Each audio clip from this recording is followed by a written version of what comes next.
భార్యలో భర్తకు నచ్చని ఈ 3 అలవాట్లు తెలుసుకుందాం. 1. అనుమానించటం.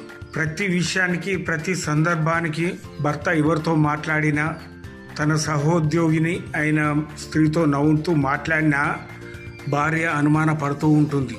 దీంతో పాటు ఆయన ఎటుపోతున్నాడు, ఏం చేస్తున్నాడు అని ఆరా తీయటము, ఆయన మొబైల్ని తీసుకొని చెక్ చేయటము చేస్తూ ఉంటారు భర్త మీద అనుమానంతో.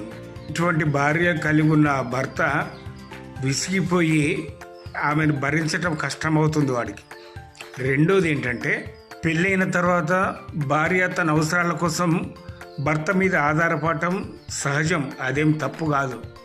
కానీ భర్త ఆర్థిక స్థితి స్తోమతను గమనించకుండా అధిక ఖర్చుల కోసం భర్తను వేధించటం, అది లేదు ఇది కావాలి అది తెచ్చిపెట్టు అని వేధించటం, ఈ అలవాటు కూడా భార్య మానుకోవాలి. ఇక మూడోది వస్తే, భర్తను పరాయి వాళ్ళతో పోల్చటం, లేకుంటే బంధువులతో పోల్చటం. వేరే వాళ్ళతో పోల్చటం అంటే భర్తకు అస్సలు ఇష్టం ఉండదు. అవసరాలకు మించి ఖర్చులు పెట్టే భార్య అంటే భర్తకు నచ్చదు. ఈ అలవాటు కూడా మానుకోవాలి.